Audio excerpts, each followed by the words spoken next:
At harvest time, no two fields are the same. Crop types, moisture content, field conditions, and weather all are important factors to consider when it comes time to get your crop out of the field. Jim Minahan has been following the harvest for over 15 years. He is a harvesting specialist with the Consumer Service Group at Case IH. Jim was there when the Axial Flow Combine concept was developed and has been with it ever since. It is our intention in this VISTA program to have Jim share his expertise to help you learn more about setting and adjusting your axial flow to meet your ever-changing crop conditions.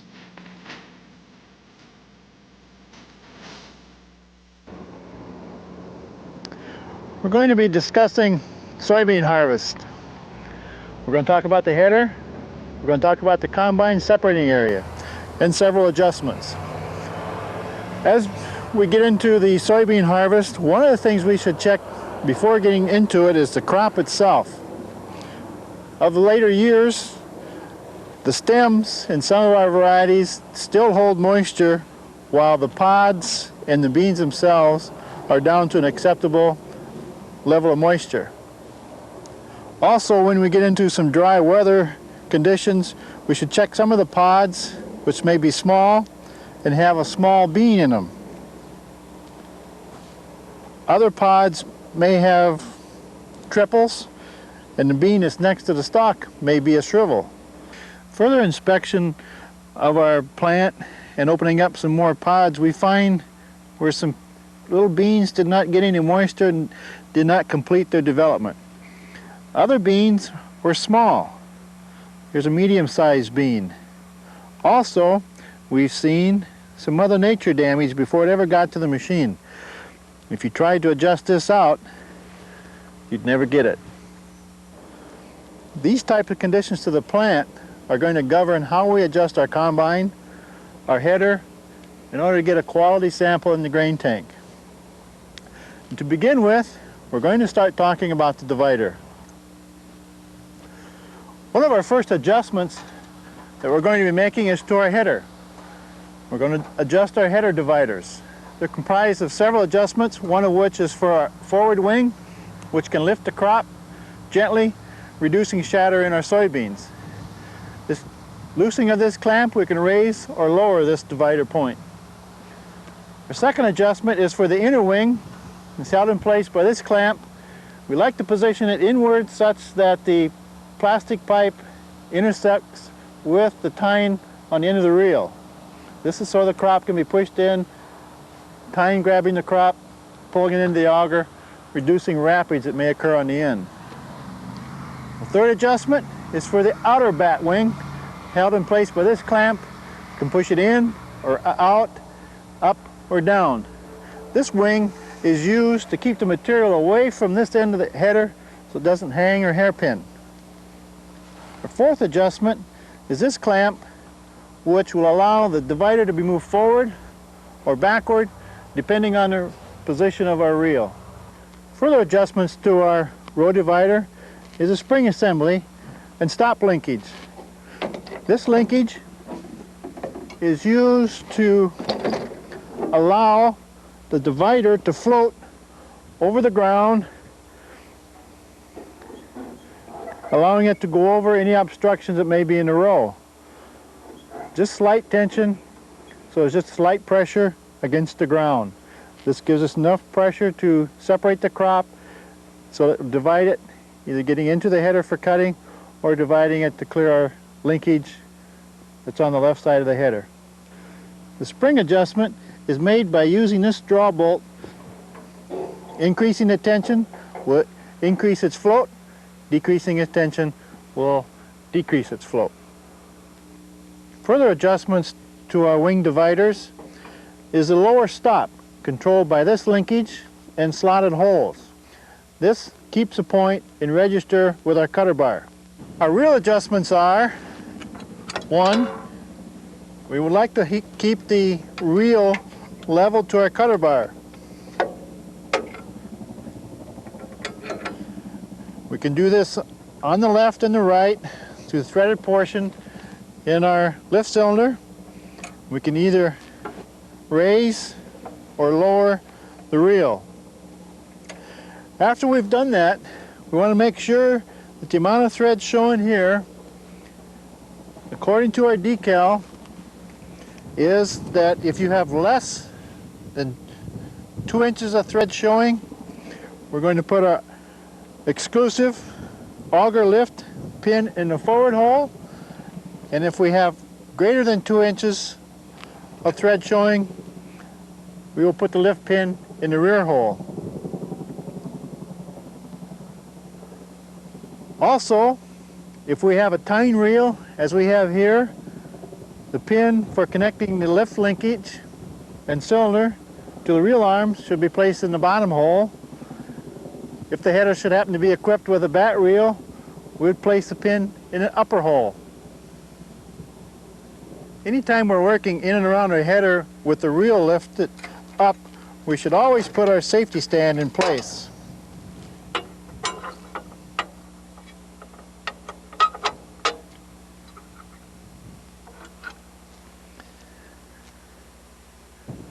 If our header is equipped with a pickup reel as we have here, you need to pay attention to how the cam is adjusted for our finger attitude into the crop. The reel does several things, one of which is to reach down, grab the crop, hold it as it's being cut, and deliver it to our auger. The attitude of our tines can make a smooth transition to the auger, or it may not make it to the auger, or may carry it over. We like to have our tines with about a 5 to 10 degree pitch back so it kicks the crop into the auger flights. And to do this, we can loosen this cam on either end of the reel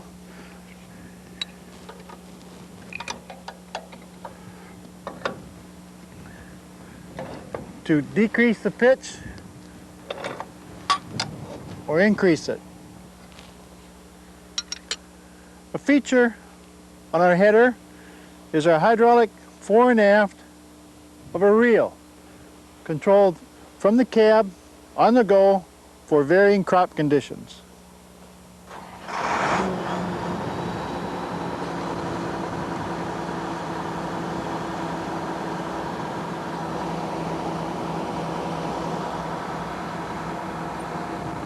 Making further adjustments on our header, we're going to go to the knife hold down clips. And before we work on the header, we're going to put the safety stand down.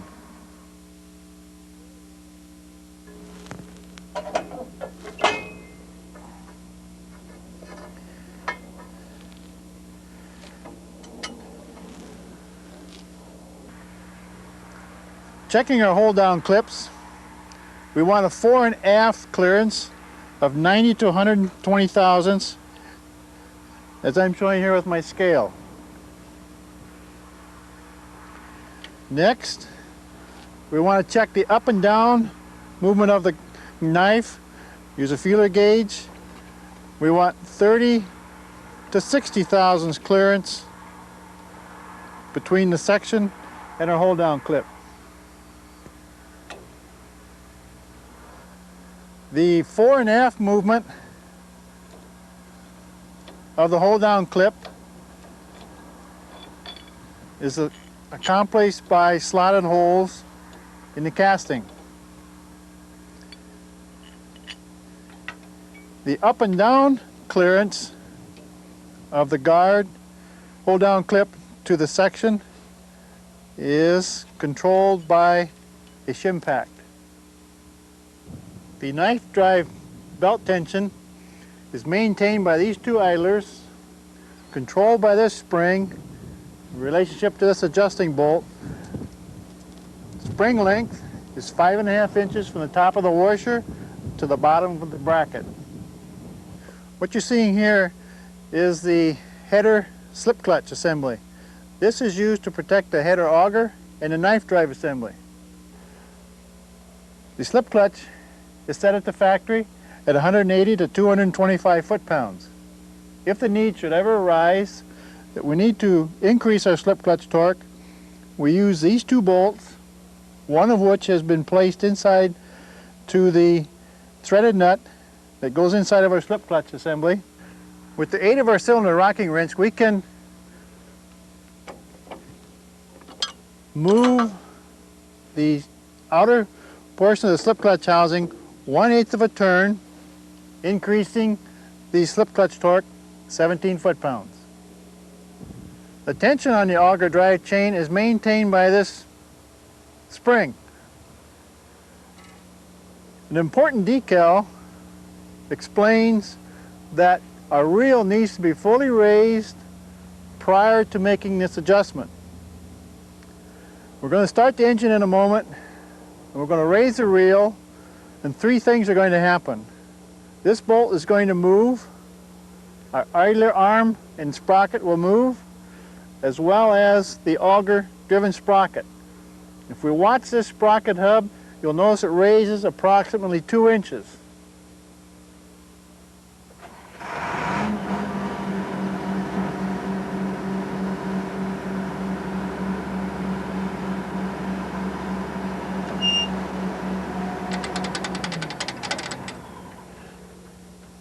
On the 1000 series headers, we have PTO drive shaft connectors. Around the shaft is a protective shield of plastic and is held in place or retained from rotating by the use of chains at either end. Also, to carry the shaft while it's in transport, whether on a truck or a trailer, is this stub shaft. On the early production 1000 series flex headers, we had a 50-tooth driven sprocket for our auger, which drove the auger at 170 RPMs. In some conditions, this is a little bit fast, especially if you had some light, fluffy crop. So we introduced the 56-tooth sprocket, which drives the auger at 150 RPM. This increases the mat thickness as the material gets to the center of the auger, and better separation as it gets into the combine. We're going to go into our header auger adjustments, of which there are 3 located behind this shield. One is our fore and aft adjustment of the auger. We loosen this pivot bolt as well as these 2 lock nuts to allow the auger to be moved forward or back. This positions the auger close to our stripper plate, which we'll show you in a moment, or away. Second adjustment is auger height. This governs how high the auger may be off the bottom of our header. We like to keep it as close to the bottom as possible. We would do this by loosening these lock nuts, repositioning this wedge. Our third adjustment, auger finger timing. To do that, we use the assistance of our cylinder rocking wrench. This attitude changes the finger timing so it can make it more or less aggressive to the crop. In most crop conditions while harvesting soybeans, the finger timing as it's set at the factory is sufficient. What that is we have an interference angle between the face of the tooth and the auger tube. What this will do is draw the crop underneath the tube back into our feeder chain. But in the case of soybean harvest, we frequently get into tie vines or morning glories, and they'll want to wrap in the center of the auger. So we're going to have to take away a little bit of this aggression in the front and retie my fingers in the back so that the fingers will transfer the crop, being the green tie vine, back into our feeder chain. On the 1000 series flex headers, header angle is very critical. This assures us a nice short cut and even cut across the front. On both sides of the feeder house, we have adjusting bolts and draw bolts to allow the feeder face to be pitched forward. We like this angle to be as close to 10 degrees as possible, and with the aid of an angle finder, we can determine this 10 degrees. Now there may be some soil conditions which will dictate that we may want to roll the header back just a little bit, such as in mud, to put the sensitivity a little bit further back on our skid shoes. The feed conveyor chain tension is maintained by this pivot bolt as well as this adjusting bolt on either side of the feeder housing. The chain is properly tensioned when it has 1/8 to 1/32 of an inch gap between the flight and the bottom of the feeder house. An important point frequently overlooked on our flex headers is header level. We need to determine if our header is level with the separator housing. So you find a smooth, hard, flat surface. Then with a ruler you can measure the right and left end, determine which is high or low. Once you've determined that, you can loosen these 4 bolts, and for example, if the left end is low, we'll take and push the bolt out. If the right end is low, we'll take and shorten the bolt or pull the bolt to the rear. If we get caught in the field and do not have a smooth, level surface, we can use the separator frame and the main frame of the header to see if they're in parallel lines. And that would be the sight along this plane as well as this plane up here to see if these two are parallel. With our safety stand in place, we want to inspect our header latches, make sure that they're adjusted such that we have 50 foot-pounds of effort to close the latch. What makes our 1000 series flex headers function? Several things. One of which, mounted on the back frame, is an electronic potentiometer. Attached to the potentiometer is a cable which comes down and is attached to this feeler pipe which runs the width of the header. Also on the header, feeler bar, is that we have feeler pads. These pads rest on this frame holding our knife. Also attached to the back of the header and running forward are some leaf springs. There are several across the width of the header. They come out and are attached to the back of the knife. We have our skid pads which follow the contour of the ground. Then we have the knife itself, which is flexible to follow the contour of the ground side to side. For a better view of the items I've just pointed out on this header, let's go over to a display model, take a closer look. With our flexible cutter bar mock-up, let's go through the points that we pointed out on the header. Our potentiometer mounted to the frame, the cable connector going down to our feeler bar, which runs the width of the header, feeler bar pads, knife frame assembly, our spring, and our cutter bar. As we take the header into the field, lowering the header to the ground, the header is going to come to a designated height of cut. In doing so, it's going to position our feeler pads, feeler bar, cable, and our potentiometer. If the field is flat and level, the cutter bar should stay at that attitude. But as we go across the field, we come into a raise in the ground, the cutter bar moves upward, positioning the rod and our cable, which moves the potentiometer. In the cab, electronically, this will be monitored. Begin to pick the header up to clear this obstacle. As it goes on over it, the cutter bar starts to go down. The potentiometer is repositioned. Electronically in the cab, it will sense this and let the header down. On the 1000 series flex header, we have a couple of adjustments that's underneath. One of which is this feeler bar pad. We want to make sure that it is against this knife support frame. And to do that, with the header raised, we want to make sure that the frame is all the way down against this pin. Also, ensure that this pipe has got all the clearance taken out of it.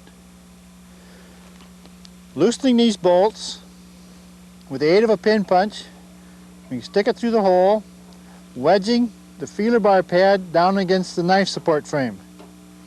Then tighten the bolts. Our second adjustment under the header is our leaf spring. The leaf spring's tension is governed by this bar. We can increase this tension by pulling the bar forward or decreasing the spring's tension by pulling the bar rearward. What is the spring used for? The spring is used to give us ground tension for our cutter bar to penetrate stubble, such as if we had a drilled bean situation. There we would want a little more weight on the cutter bar, and in doing so we would relax the spring. As we got more into road crop or light stubble, then we will pull the bar forward, increasing its tension, thereby wanting to help hold up the cutter bar as it's going through the field. With the discussion of our cutaway and our header, we talked about the mechanical apparatuses hooked to the header to make the cutter bar float over the ground and its cutting attitude. These mechanical pieces are all joined together in their function through this cable to this potentiometer. Potentiometer is electronically connected to the cab and does several things. It gives us height of cut, the sensitivity to change from ground conditions, and an on and off switch. Now let's go up in the cab and review these switches.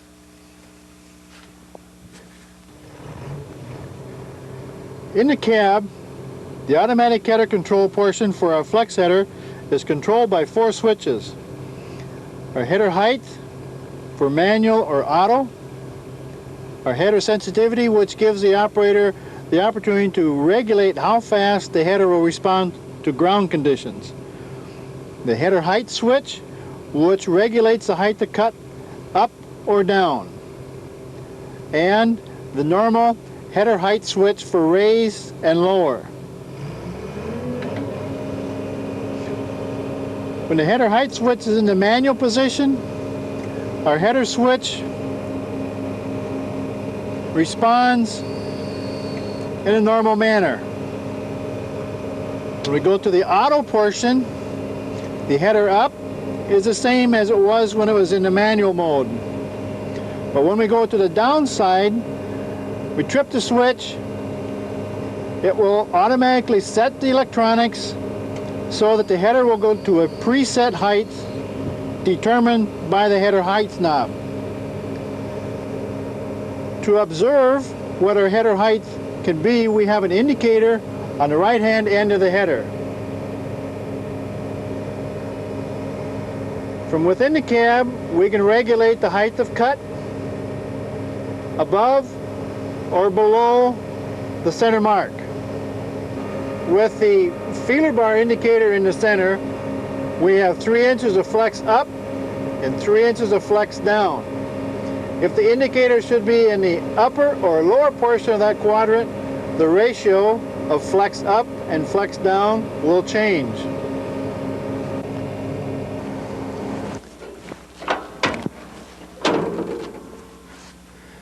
Before we get into our threshing and separating adjustments of our axial flow combine, let's stop and think about rotary separation for a minute.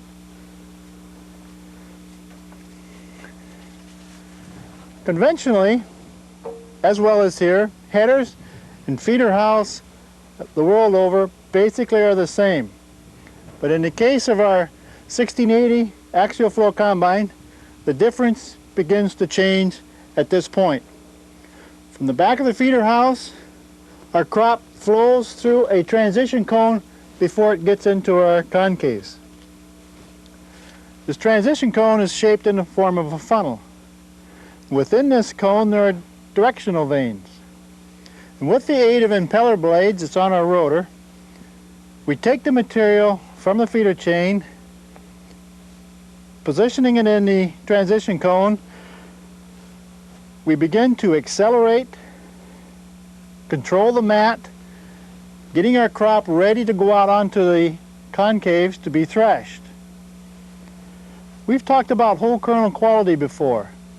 This is where it begins.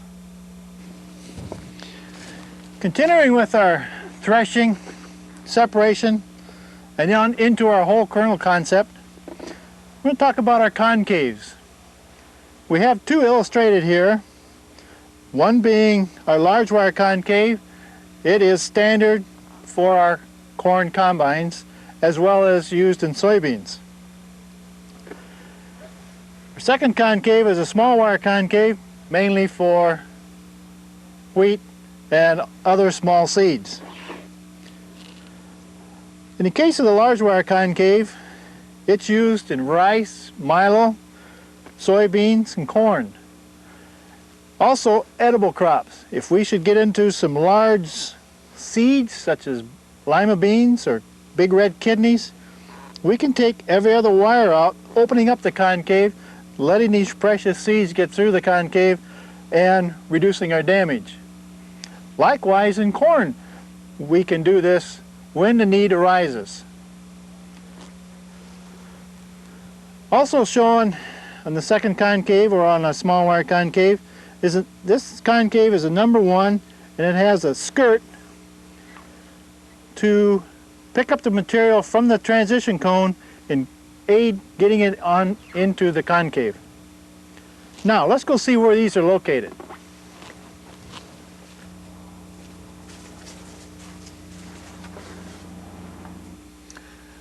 In our concave area, we have 3 sections. We have number 1 concave, number 2, and number 3. In the case of the 1600 series combines, we have added extensions to all 3 concaves, adding to our separation. Also in this area, we have directional vanes. These vanes are used to control the flow of crop over our concave. If we needed extra threshing, we can take the vanes and put them into the slow position, thereby taking a little longer for threshing to occur and adding to our separation, such in a tough threshing condition. We can place the vanes in the forward position, which speeds the flow of straw up through the concave area, especially in soybeans, because it's a tough, hard stem to control.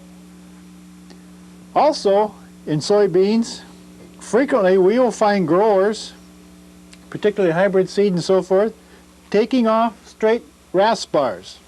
And on the 1680, there are 4 in the first row. They will also take 4 off of the second row. What do these do? By removing these, we can further speed up the flow of material over the concaves, getting rid of the straw and reducing our splits and grain damage, because we can get the crop separated down into our auger bed and back onto the cleaning system quickly. The next section we want to talk about in our rotary separation is our separator grate area. Shown here is 3 examples of the types of grates that we use. The first grate is a keystock grate, used standard in corn, rice, milo, or any other wet, tough separating crop.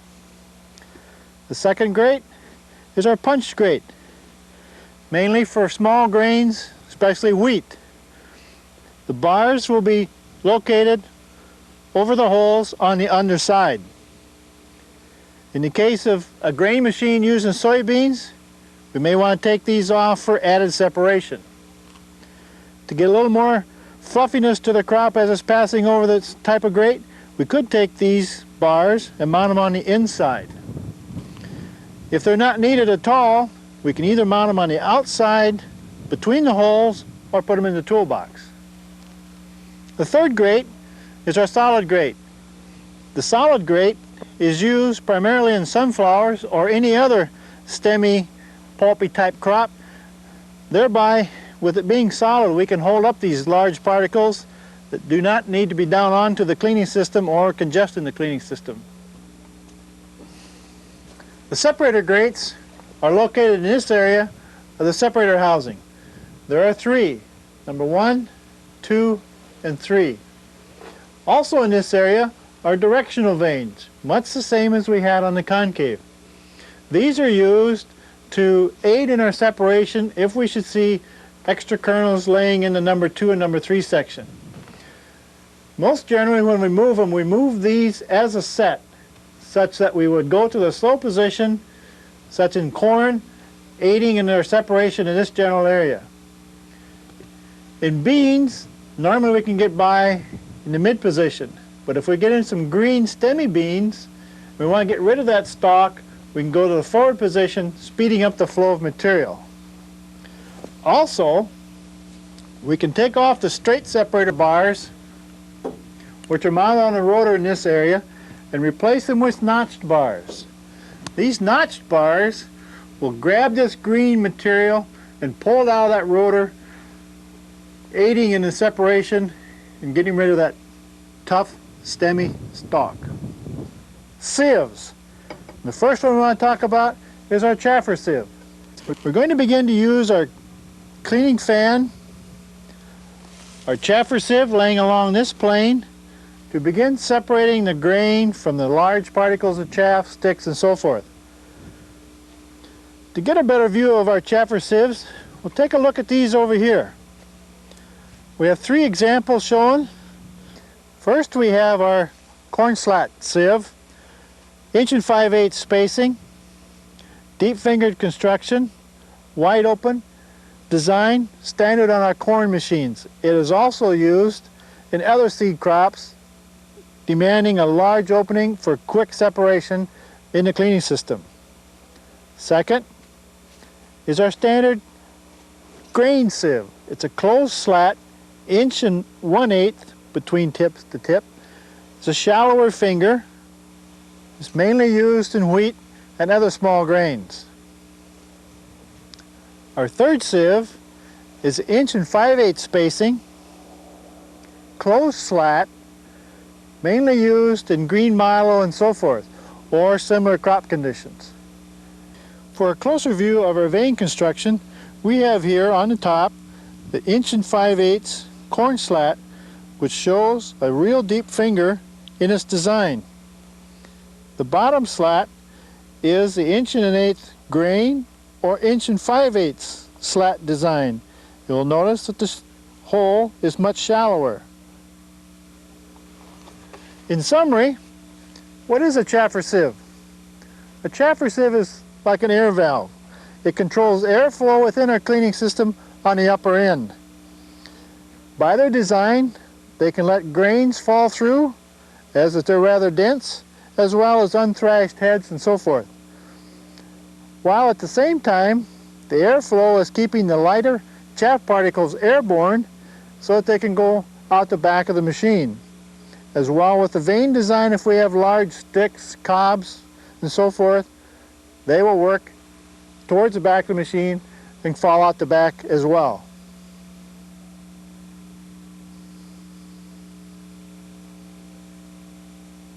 Further down into the cleaning system, we have our shoe sieve, which lays across this plane. To better get a look at that, let's take a look at these sieves here. Shown here is our standard grain sieve, 1 1/8 spacing. The second sieve is our option shoe sieve, 1 5/8 closed slat design. This is used for high capacity, such as corn, edible beans, and so forth. For a little better look at our vein construction, let's take a look at these.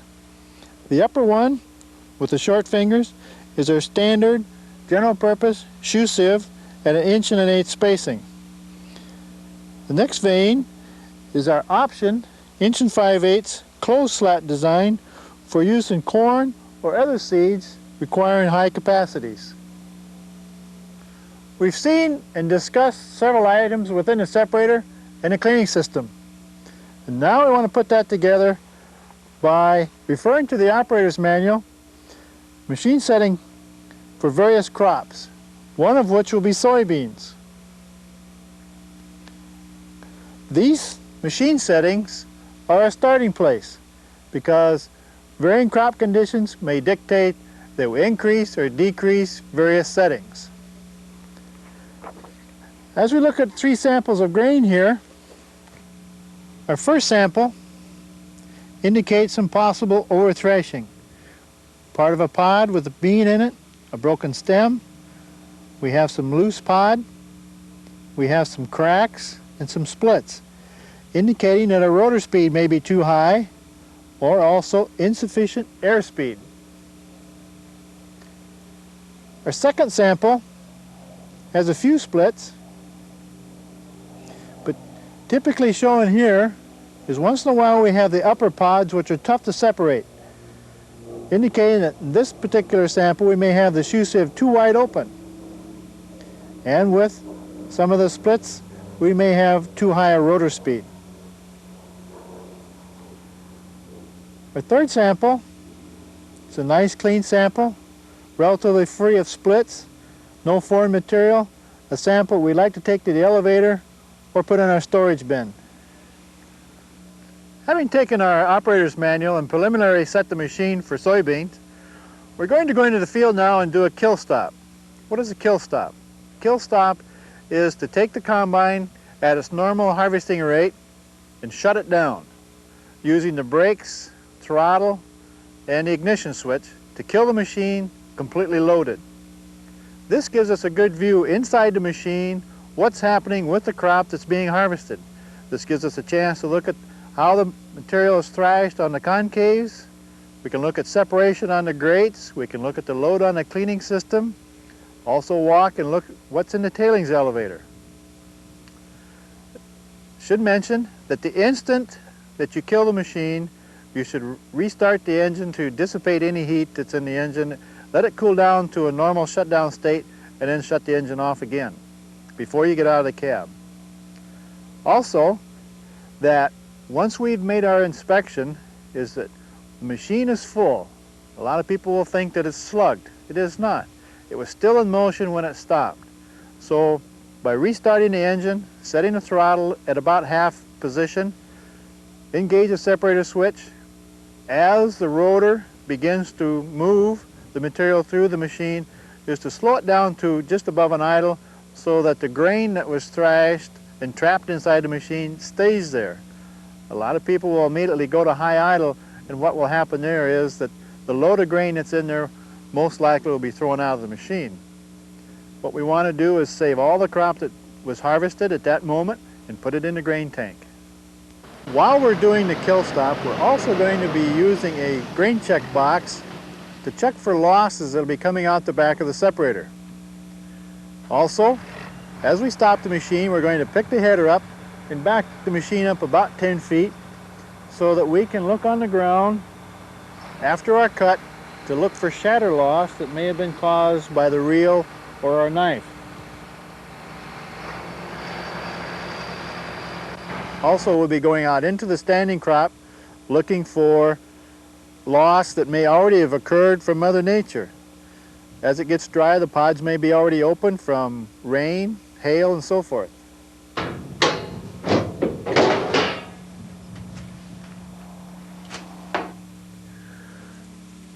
Looking into the concave area after a kill stop, we can look at and see several things. We can watch how the straw is moving through this area. We can look at the texture of the straw to see if it's being thrashed. And in the case of soybeans, usually our feeder house and impellers do a lot of opening of the pods, so our concave area basically is a separator. We can look at the straw, make sure that it's not lazy, remembering that some of our varieties of soybeans have a tough, damp straw, but the pods are dry as well as the beans inside. So we want to be looking at that. We can look, tickle the underside, looking for any loose kernels to see how we're doing our thrashing job.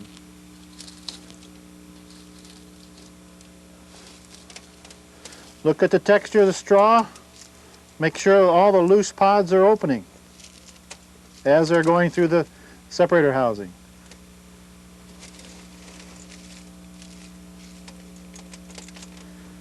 Now that we've looked at our concaves, let's go into the separator grate area.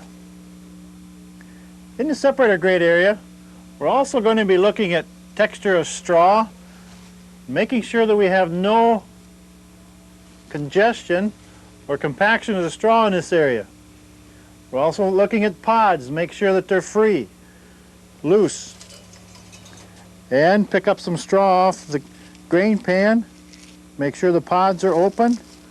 And this time you can check and see the moisture content of the straw. If it's damp and tough, could indicate that we need some more rotor speed, or we may want to move our directional vanes to speed up this flow of material through the separator area. Also at this time, we could install the notch separator bars, which will further aid in moving this damp, tough straw out of the separator grate area.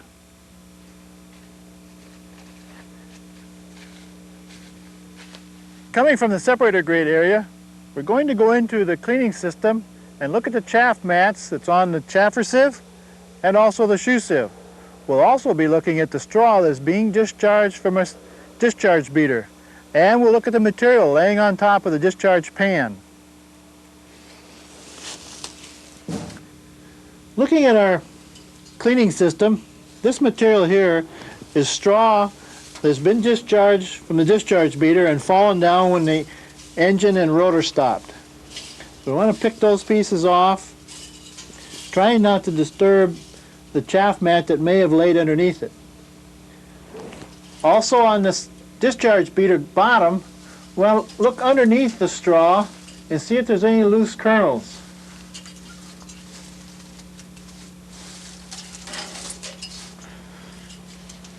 Going up onto the chaffer sieve,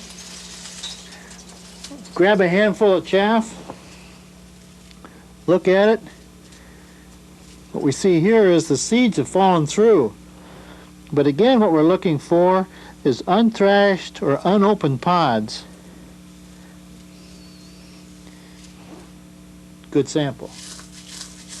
Again, we can check the texture of the moisture in the straw.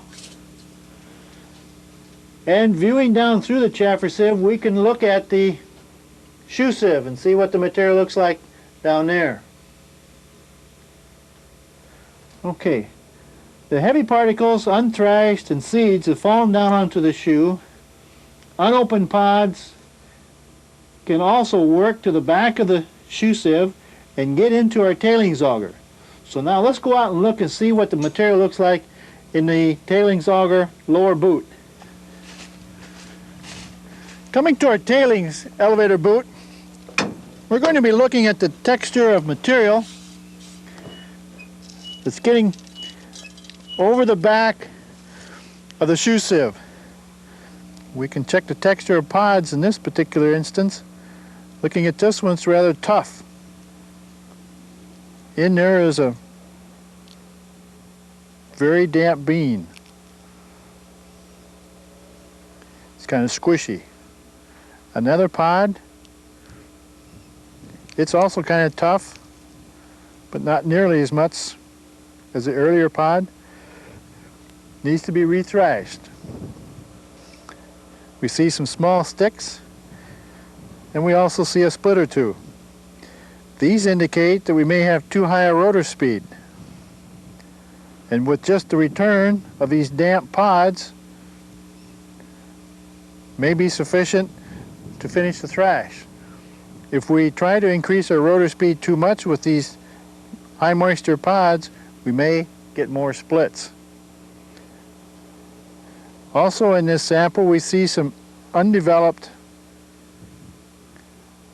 seeds, which are light green in color, indicating we may want to use some more fan speed to blow them out. Likewise, we see pieces of the pod, indicating a little more fan speed, and we could blow these out. If we had larger pieces of stalk, it may indicate that we had too high a rotor speed or the concave too close. Now that we've looked inside the machine, let's go back here and look at our grain loss box. The box is 4 foot wide, 1 foot front to rear. Within this box, we've captured all the straw, chaff that came out of the back of the machine. Also, we've removed the straw spreaders so that anything that's discharged will land in this box. In the operator's manual, there is a seed loss chart for various seed size. Since we're in soybeans, we would look in the chart under soybeans for the amount of grain per square foot caught in this box. We'd also have to match the separator width, which is a 1680 in this case, and a 20-foot header. Now let's divide this out, being careful to keep the straw that fell in the box with it.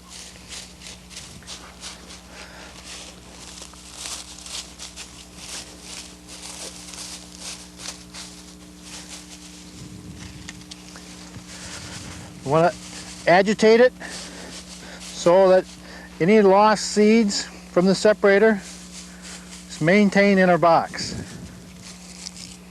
While we're separating the large particles of straw, we also want to be sensitive to unthrashed pods, because this is going to add to our loss also.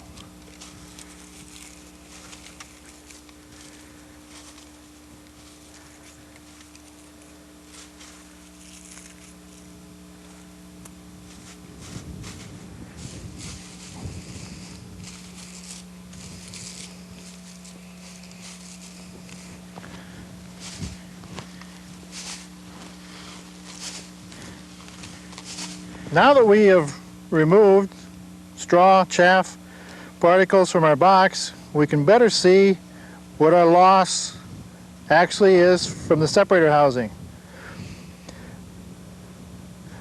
Also can study it further and see that there is some splits, indicating that we possibly have too high a rotor speed or our concave is too tight. Also, here are some undeveloped seeds, as if the plant ran out of water or some other deficiency. If we see this, more than likely we could probably see some seeds that are going to be in the size between these two examples. So we may want to use a little less fan speed so that we do not get into a situation where we'll be blowing the smaller seeds out. Now that we've checked our loss in our grain loss box, let's go up to the header and see what the reel and knife shatter was as it got into the beans.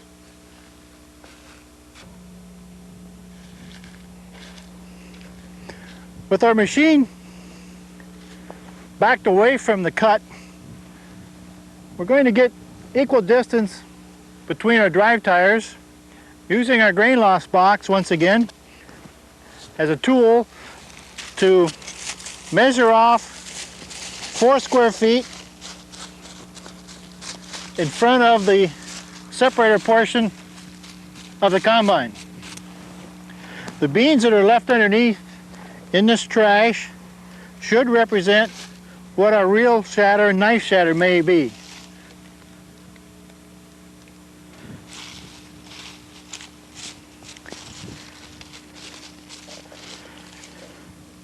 We can refer to the operator's manual and seed loss chart and check and see how many seeds it takes per square foot in front of the separator to equal a bushel acre loss. Now that we've seen what our loss is from the header, let's go into the standing grain and see what Mother Nature may have thrashed out there for us. Going out into our standing grain, we want to look at the pod structure of the plant, make sure that none of the pods are open, and to look under the ground, under the leaves, make sure that Mother Nature hasn't deposited some beans up here before our header got there. Now that we determined there's no loss here, let's go up into the cab and look at our grain loss monitor.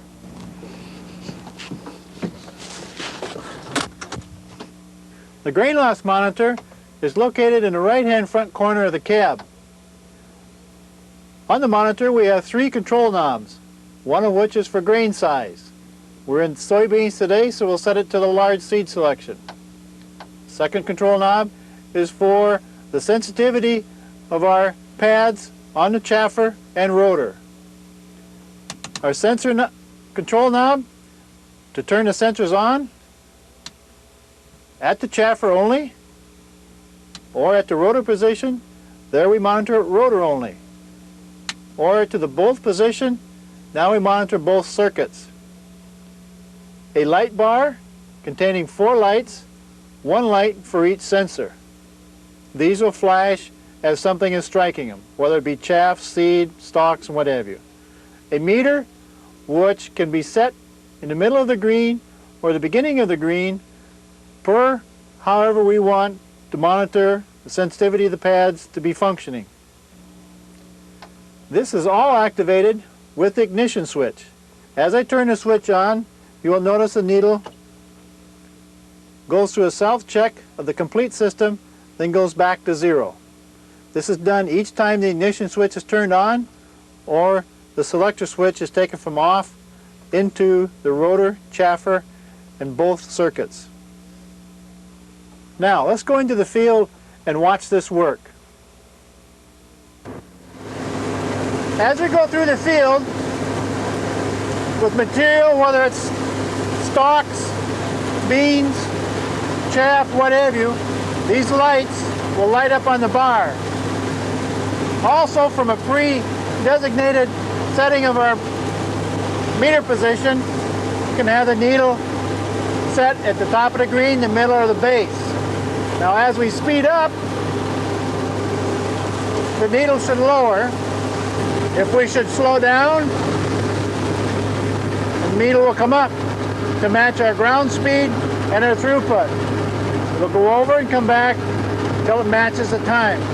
As we come back to normal throughput, we can adjust the gauge according to our sensitivity control knob.